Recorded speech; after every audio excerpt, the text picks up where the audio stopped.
Bannayuganda bangi bazze bafiira obulamu bwabwe mu benje obutali bumu obuva ku bimotoka by'amafuta okugwa nga mu buno kwe kuli akaagwa ku luguudo lwa Northern Bypass mwaka gwa 2013 ne kaleka abantu 30 ng'ezaabwe envunike nga n'akaakasembayo kaagudde ekigoogwa ku luguudo ludde Bombo nga ne kano kalese abantu abakunukiza 30 nga baluguzeemu obulamu nga n'abawerako bakyali malwaliro banyiga biwundu. Ebiseera ebisinga abantu abafiira mu benje buno abeera baagala kusana mafuta agaba gavudde emmotoka ebigudde ne batamanya nti emmotoka ekika kino zisobola okukwata omuliro amangu ddala nga zaakagwa. Twogeddeko ne bannayuganda batali bamu ne baako amagezi ge bawa nga ku bano kwe kuli Isaac Sebukuyu kansala ng'onagamba nti obwavu bususse mu ggwanga ekiviiriddeko abantu okwettanira ebyobwereere.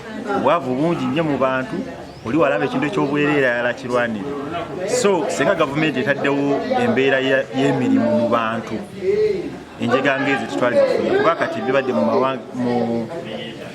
ggwanga mu emirundi mingi embala byaliyo Masaka bibaddewo naye nga amafuta gookya abantu ekintu ekiva ku bwavu obujjudde mu ggwanga lino. Nankola Sharifa yalowooza nti emitimbagano girina okweyambisibwa okumanyisa abantu akabi akali ku bimotoka ekika kino ebeera bigudde nti biyinza okuvaako obulabe. Ensonga zino oluusi tuzibuusa amaaso naye abantu baffe beetaaga okubeera nga babuulirwa ku nsonga ezimu. Kati tuli mu mulembe omulungi nti social media etambudde nnyo era oyisobola osanga n'omuntu oweeyewala ng'alina smartphone. Naye ebintu bino edda bwe byatuukangawo kati ng'ensonga eyo yagwa ejjinja abantu ne bafa tebyatambula nnyo era abasinga tebaabitegeera tebaabimanya kuba n'abamu tebalina TV kukola ki kulaba mawulire. Naye kati twafunye chance nti social media weringera ebintu byatambudde buli omu yakirabyeko nti amafuta emmotoka bwegwa ey'amafuta oba wonna ewali amafuta teweetaaga kusemberera okuba kiba kya bulabe. Naye Sali Isaac Ethingo n'omutunulizi wa nsonga z'ebyobufuzi akinoganyiza nga gavumenti ne poliisi bwe balina okusembeza ebikozesebwa mu bitundu eby'enjawulo kiyambeko okutaasa embeera singa eba eguddewo. Tulina emergency response ngeri kumpi. Bw'otunuulira police station ze tulina naddala mu Nansana municipality muno ojja kwesanga nti Nansana waalingawo ekimotoka ekya fire ennaku zino kyava nawo tekikyabeerawo naye twalinga artisti ngaawo tusobola okukendeeza ku muliro ogwalinga okumpi.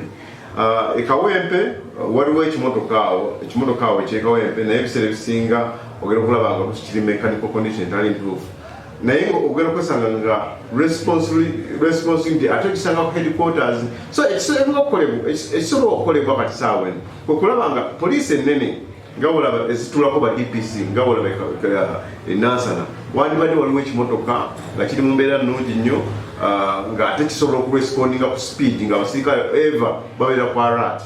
Baabalo okuli Kabogoza Livingstone ngono kansala ku ggombolola ya Myuka Wakisa agamba nti gavumenti ekoze kimala okulambika ku kampuni ezizimba amasundiro g'amafuta nga nnyingi zimeruka ng'obutiko. Okusooka okusaasira okuteekawo embeera twagala okusaasira gavumenti okugiteeka ku nninga okusobola okulaba nti pulogulaamu y'okuteekateekera bannayuganda n'eggwanga okutwaliza awamu erimu obunafu kubanga omuliro ogwo ekimotoka bwe kyagwa wadde kirimu embeera y'obwavu nti abantu bajja ne basana amafuta olw'obwavu obuyingi obuli mu bannayuganda naye ate n'enteekateeka y'amafuta engeri gye gazimbibwa nakyo kireesa obuzibu kuba kati bw'otunulira ng'eggombolola lya Wakiso mu Myuka tulina enguudo bbiri, tulina oluguudo lwa Oyima Road eggombola lituukayo naye lwonna lugendako mafuta.